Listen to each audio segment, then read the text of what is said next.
So I was born in Townleys, which is now Bolton Royal Hospital, same place. And I lived on a lot of council estates with my mum. My dad wasn't really in the picture.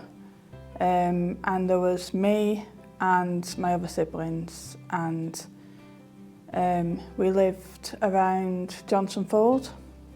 That was quite a nice council estate. We lived in Hollywood, that was less nice. And we've just kind of been dotted around all over Bolton. I wasn't politically aware at all until like a lot later on, because my mum was a single mum of like 3 kids.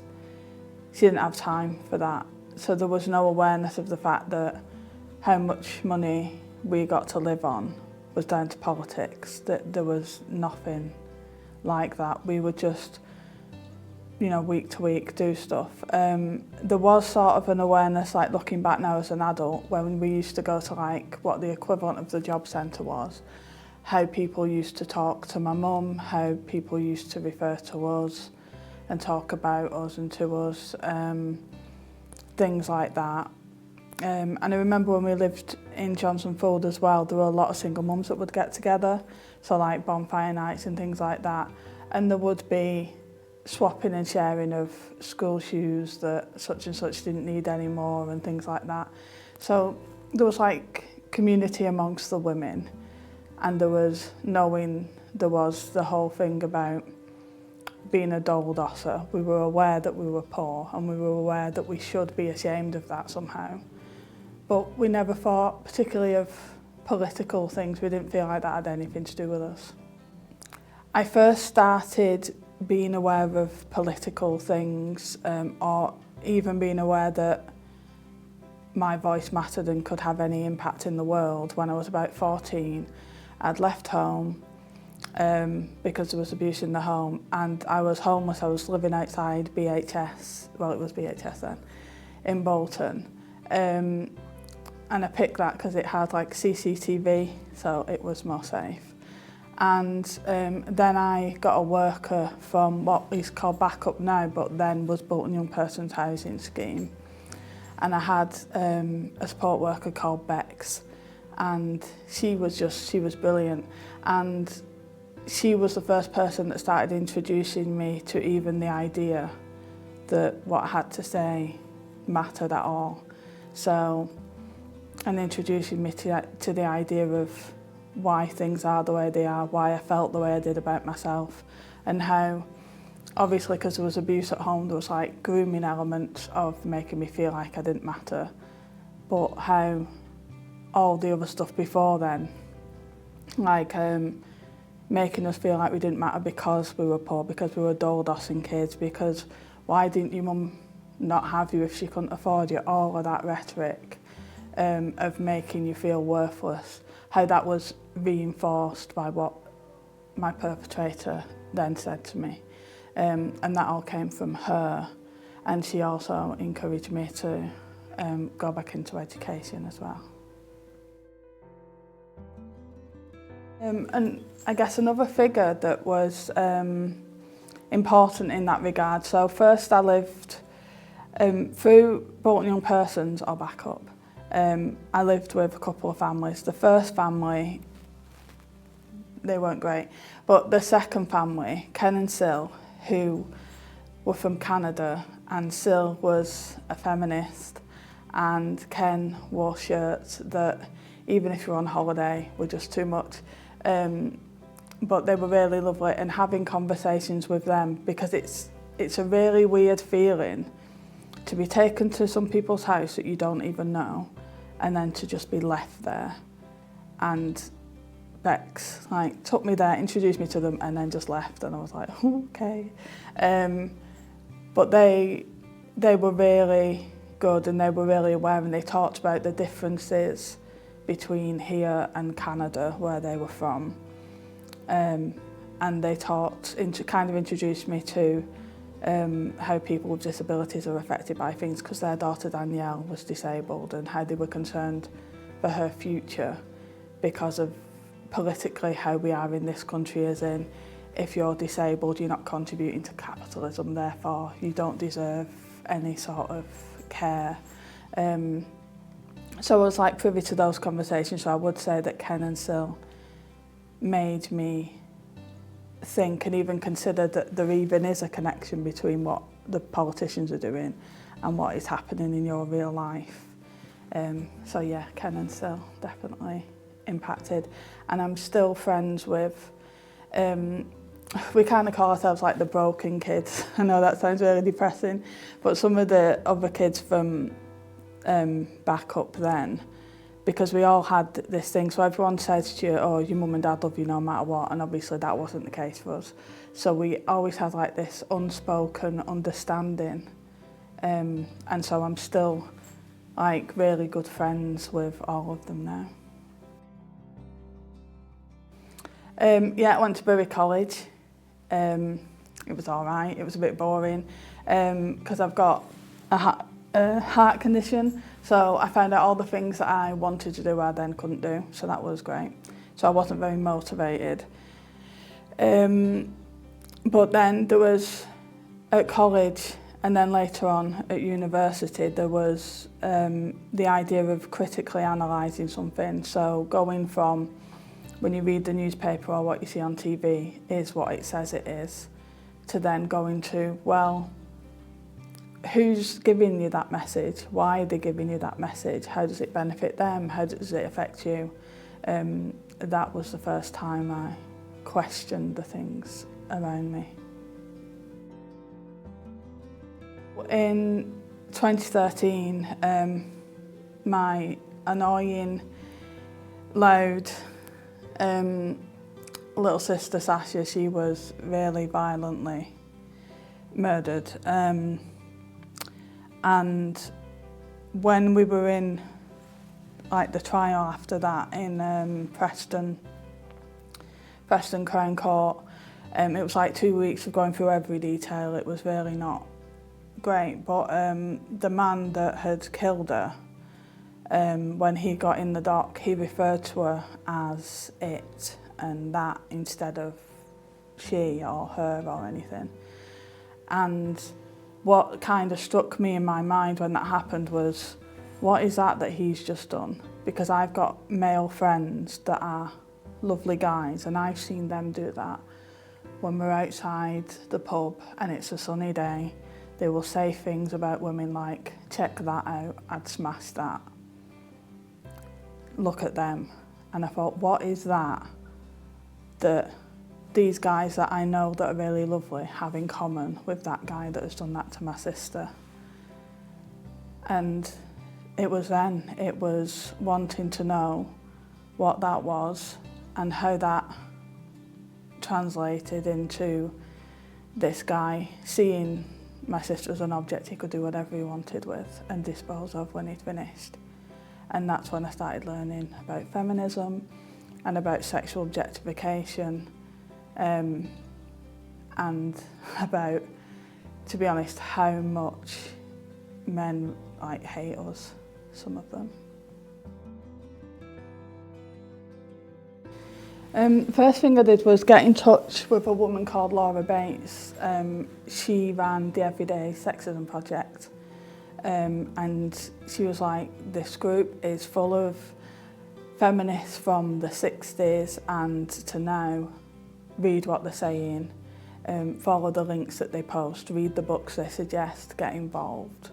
So I did, learned a lot of stuff, had lots of uncomfortable online interactions, so things that I thought were empowering and things like that, because I guess everything around me told me that it was. Let's just say feminists from the 60s don't mince the words when you're wrong about something. So I learned a lot about that. I did lots of volunteer work for organisations for women and girls who are exiting prostitution and the sex industry, women and girls dealing with FGM, women and girls dealing with domestic abuse and stuff, and I just got involved with the feminist community, volunteered and tried to learn. then I did my first piece of research, which was I went round all the strip clubs in Manchester, in the city centre, and I talked to the women there and just saw the difference between after it had been a month and they weren't the new girl, just how bad an effect it had on like their self-worth and all that stuff, and some of the stories that they told. You know, they would inject girls that were underage with the same stuff that they used to bulk out cows to make them look more developed, so that then if the police saw them, even though they were underage, they wouldn't be able to tell, and all kinds of things. So I learned a lot with that, and I thought to myself, in my infinite wisdom, all this stuff, this sexual objectification and these gender stereotypes are at the heart of all of this stuff. Where are they getting these ideas? And whenever I was talking to young people, asking them where they get the relationship advice, what they're influenced by, porn was the answer. So that was when I started fighting for a compulsory PSHE in all schools, so that then kids could get safe and healthy relationship advice rather than like watching porn and copying that because they were too embarrassed to talk to their parents about it. The radical feminist community runs on rage, like that. That's what it runs on, and there's a lot to be angry about. And so because I had volunteered at their different things and listened to them and learned from them and got to know them and been involved in various, mostly legal things with them, they were happy to do the same for me because we're all fighting the same fight. So on the same day, all at the same time, we had a protest and also collecting signatures in Bolton, Manchester, Cardiff, Glasgow, outside Downing Street, and in Liverpool on the same day. And we all decided on Yes Matters because we'd heard so many times boys saying things like, well, she didn't say no, and so wanted to sort of say, well, consent is about yes mattering. And so we all decided we'd go with that. We all got t-shirts from Vista Print, so they were all a bit different because we all picked the ones we could afford. We all made placards and stuff like that, and I did the one here in sunny Bolton. And we got a load of signatures, and around about that time I also saw an article in the paper. So Ed Miliband was the Labour leader at the time, and he wrote this article saying something along the lines of he was worried about the impact of pornography on his sons. And being fueled with rage as I was, I wrote him this long ranting email about how it affects boys, but it also contributes to violence against women and girls, and it should be regulated, and too many good people suffer the consequences of bad people's actions, and how mad I was, and just ranted really. I didn't expect to get a letter back from him, and can I just say, if it wasn't for his staff or whatever emailing me to tell me what the letter said, I wouldn't have known, because the writing was that bad. It was really not good. He should have been a doctor. But he invited me down to PMQs, Prime Minister's Questions, and then to have a meeting with him. And that was nuts. Because obviously I'd never been to Parliament before. And I wasn't really sure what was going to happen. So initially I went to the room to listen to the PMQs, and it was there that my local MP at the time was Julie Hilling from Labour. She introduced herself to me, and obviously until then hadn't met her, didn't know anything about politics, didn't really think anything of it. She seemed nice. And then we went to go and meet Ed. There was like just a sea of like photographers there. I was just not prepared for that. I was like, okay. And then I just sort of had a conversation with him and just sort of was very frank and said, look, you know, there are concerning things about porn, but what's being done about it? You know, no one's doing anything about it, and it's been 3 women a week being killed, and it's like you're all saying that that's an acceptable way of life because none of you are doing anything about it. And, you know, I don't understand. If you know what the problems are and you know what causes them, why are you still allowing it to happen? And he was very apologetic, and he said that he was sorry about my sister and stuff, which was nice of him. And he also said to me, he was like, Gemma, you need to use your voice more and to talk about this because you can make just as many changes as I can. And I was like, I'm a single mum from Bolton who lives on a council estate. What are you talking about? Of course I can't. He's like, you can. And also in future, I give you permission, CC me into any emails that you need someone to listen to you. So I did. I used that for sure. I gave it my best shot, and I was very, very aware of an unwillingness to listen to me. And I didn't know then the reason was because I was talking about feminism. I kind of thought then, oh, maybe it's because I am like a working class girl from a council estate, and maybe they think, you know, I don't know what I'm talking about. So I went to uni to get the fancy piece of paper because I thought, well, then they'll listen to me. How naive, but that's what I did. And when I was there, the first dissertation that I did was on the sexual objectification of women and girls and how that impacts their access to justice. And whilst I was at uni, I was still carrying on doing the feminist stuff and doing the volunteering and doing the learning. And I was invited to present my research in European Parliament in Brussels.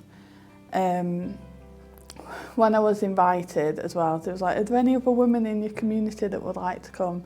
And I kind of just, there's a woman called Caroline who works for like a housing association. She's a brilliant community worker, and she was always really encouraging and sort of stuff around class. She was like, no, Gemma, you're fully capable of this, and she was always really brilliant.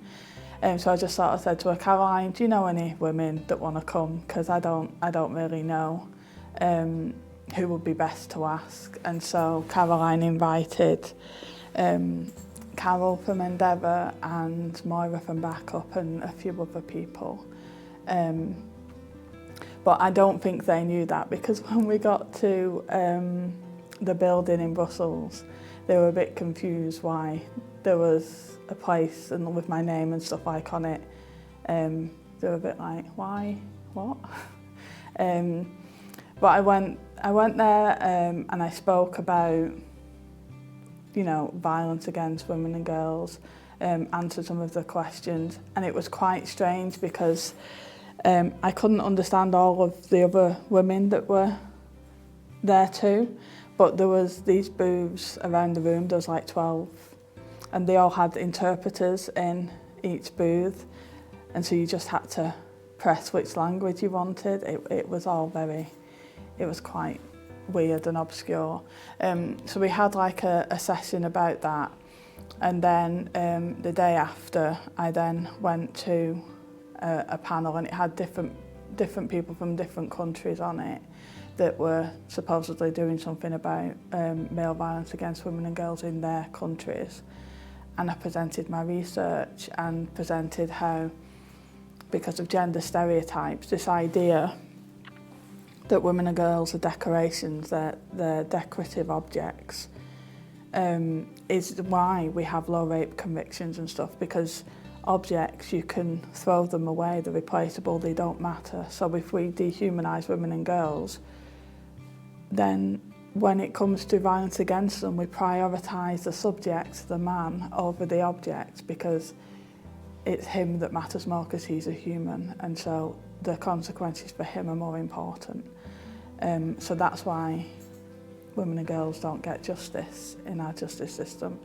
So I was talking to them about that, and they asked me to do another piece of research, and they also introduced me to a woman from the End Violence Against Women Coalition who in 2021 she used that dissertation to take the CPS to judicial review over failing to convict rape.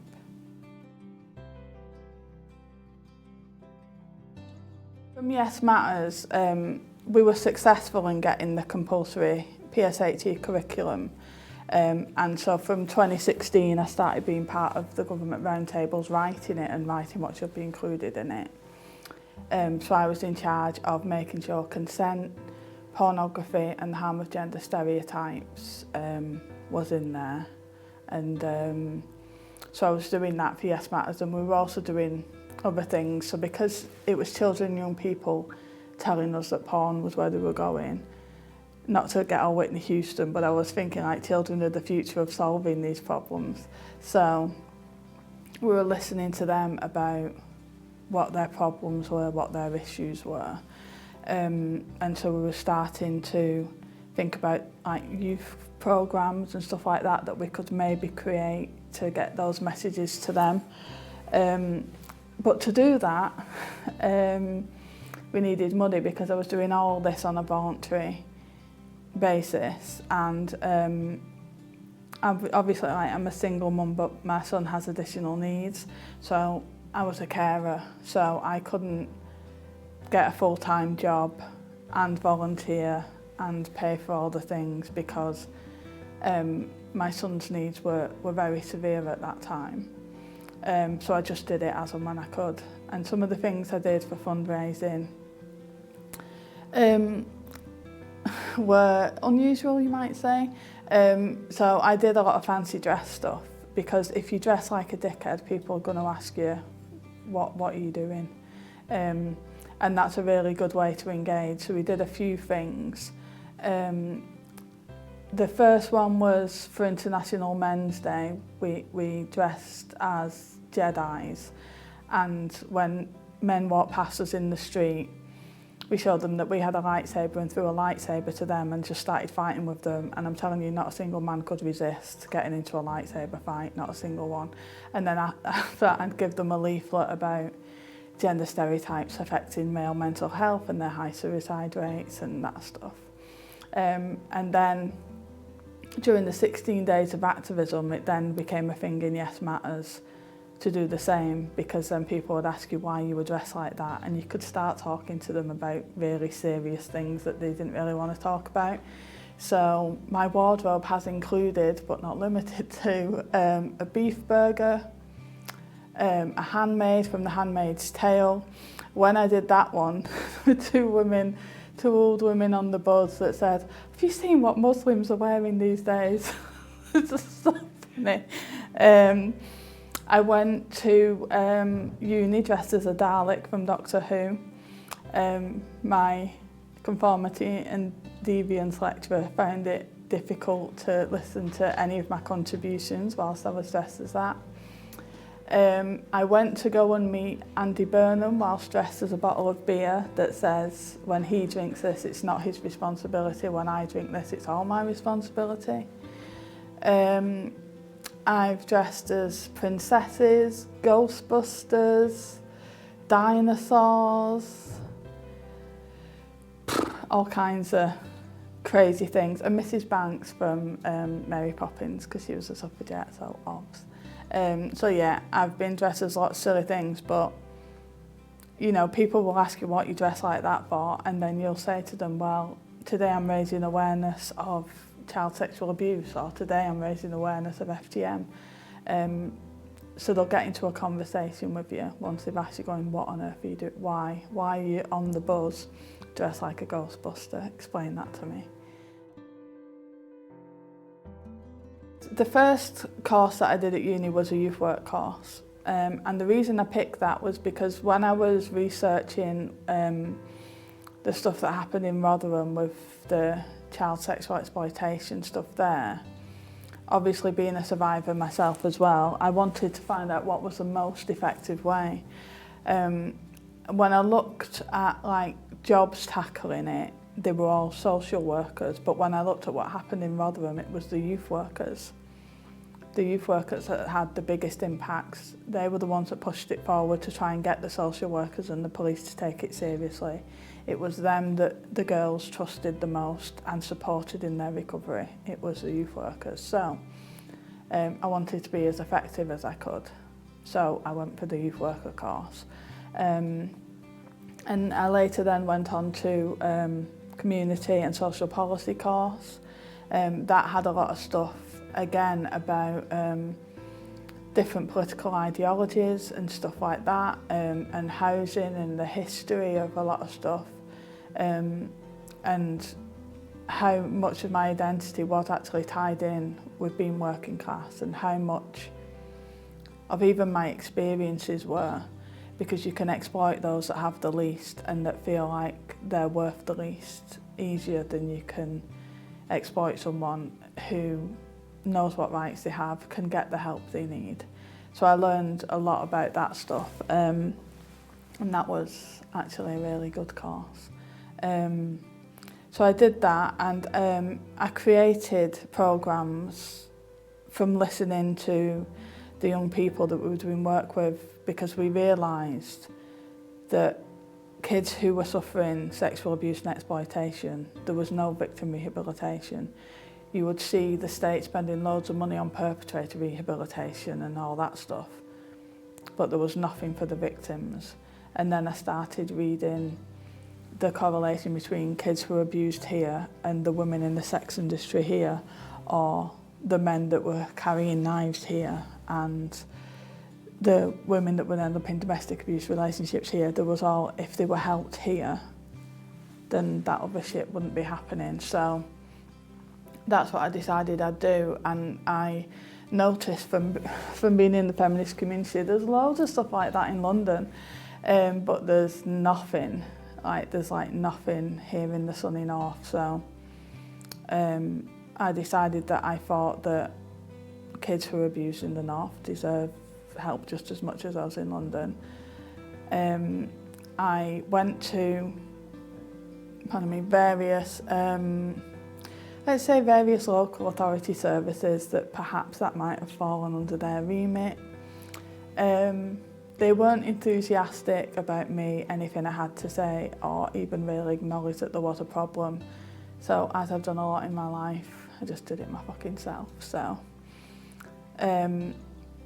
we listened to the young people in the stuff we were already doing, because back then we were just doing stuff about what feminism is historically and now, how it can affect your life for the better and stuff like that. And we always got disclosures, so we were like, right, let's do something that is kind of like a youth club, but is a youth club for kids that are affected by that. And what's really good about that is because, you know, Jenny might not think it's a problem that she's got a 40-year-old boyfriend, but her new friend Claire's 40-year-old boyfriend is really creepy.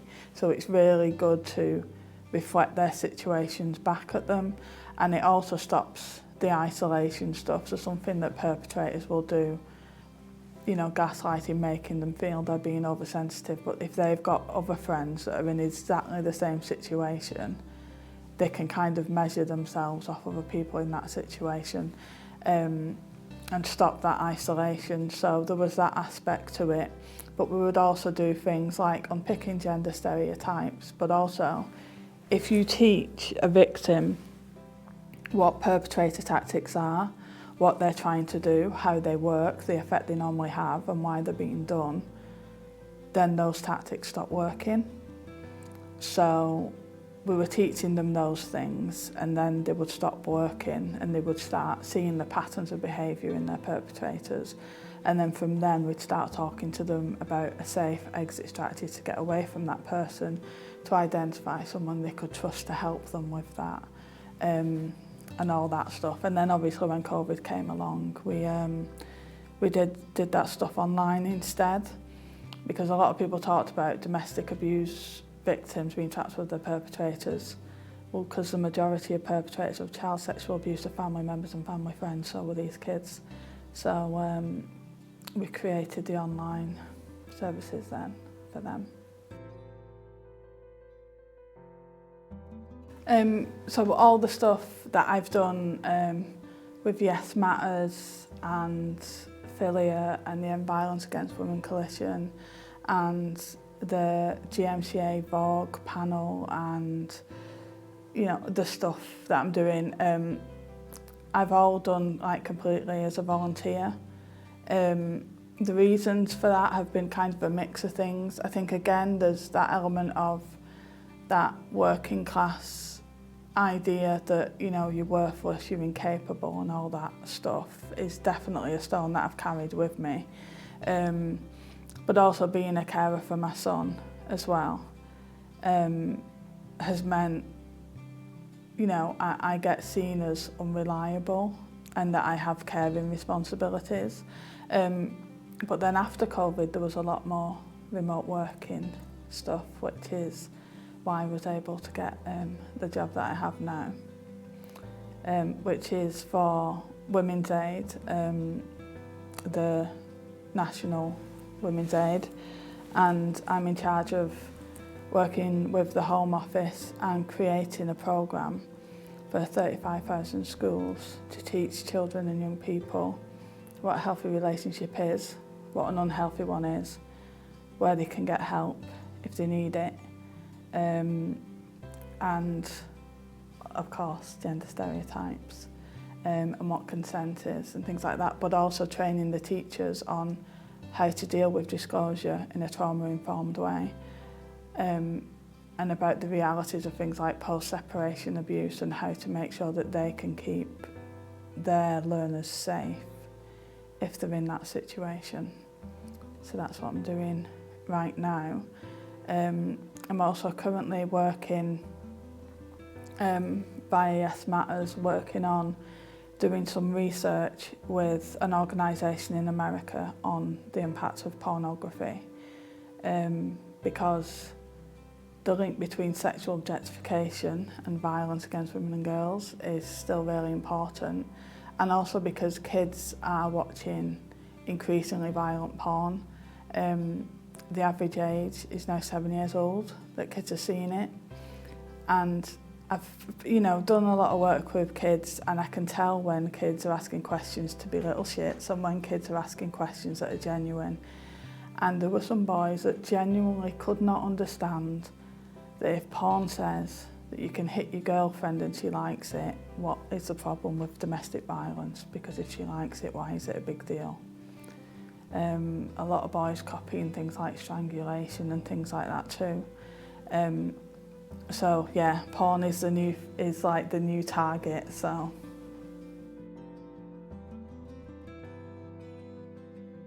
my journey obviously started with what happened to my sister, and obviously as the eldest, you feel, when you're a big sister or a big brother, you feel like an obligation to protect your siblings, and rightly or wrongly, that is something that I feel guilty about.